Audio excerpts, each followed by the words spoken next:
मी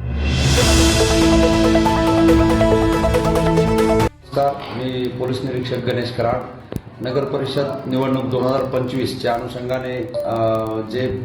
किनवट नगर परिषदचे मतमोजणी दिनांक 21 डिसेंबर रोजी होणार आहे, त्या अनुषंगाने पोलिसांच्या मार्फतीने शहरातील कायदा व सुव्यवस्था अबाधित ठेवण्याकरता एक चांगल्या प्रकारचा बंदोबस्त या ठिकाणी आम्ही आयोजित केलेला आहे. सदर बंदोबस्ताकरता एक डीवायएसपी दर्जाचे अधिकारी तसेच 10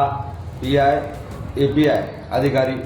70 स्टाफ पोलीस अंमलदार आहेत 70, त्याच पद्धतीने 100 home guards, RCP platoon, SRPF platoon, एवढा चांगला बंदोबस्त या ठिकाणी शहरामध्ये कायदा व सुव्यवस्था अबाधित ठेवण्यासाठी आम्ही त्या ठिकाणी मागवलेला आहे. तो बंदोबस्तासहित त्यालाच अनुसरून बंदोबस्ताला एक जोड देण्याकरता एक ड्रोन कॅमेरा, त्याच पद्धतीने व्हिडिओ शूटिंग्स करता व्हिडिओ कॅमेरा यांची सोय करण्यात आलेली आहे, जेणेकरून आम्हाला त्या ठिकाणी कायदा सुव्यवस्था राखण्याकरता जो क्राऊड येणार आहे त्या क्राऊडमध्ये कोण कोण सहभागी आहेत, काय आहेत, तिथलं त्या ठिकाणी आम्हाला लक्ष ठेवता येईल. त्याच पद्धतीनं शहरातील जे मिश्र वस्ती आहे किंवा शहरातील जे एखादं ठिकाण होऊ शकतं, वादग्रस्त होऊ शकते, किंवा जे संवेदनशील ठिकाण आहे त्या ठिकाणी आम्ही पुरेपूर त्या ठिकाणी बंदोबस्त दिलेला आहे. प्रत्येक चौकात, प्रत्येक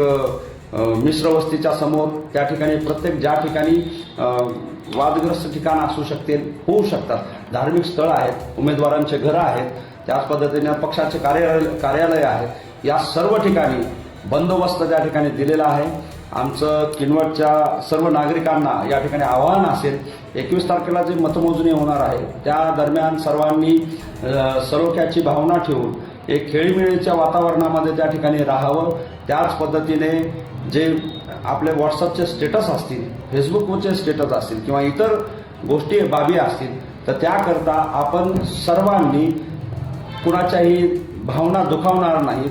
जेणेकरून आपण एकाच गावामध्ये राहणारे आहोत. आपण एकमेकांचे आयुष्यभर आपल्याला चेहरे पाहायचे आहेत, एकमेकांच्या सोबतच आपल्याला पुढे जायचं आहे. तर त्याकरिता सर्वांनी सर्व आपले मतभेद विसरून किंवा मग कुठल्याही स्वरूपाचं मनभेद त्या ठिकाणी ठेवू नयेत आणि सर्वांनी खेळीमेळीच्या वातावरणामध्ये एक किनवट शहराची जी परंपरा आहे, निर्विघ्न असं मतमोजणी असेल किंवा मतदान असेल, कुठल्याही स्वरूपाचे गुन्हे या ठिकाणी दाखल होत नाहीत, तर ती परंपरा अबाधित ठेवण्यासाठी सर्व किनवटकरांनी या ठिकाणी मदत करावी हे आवाहन करीत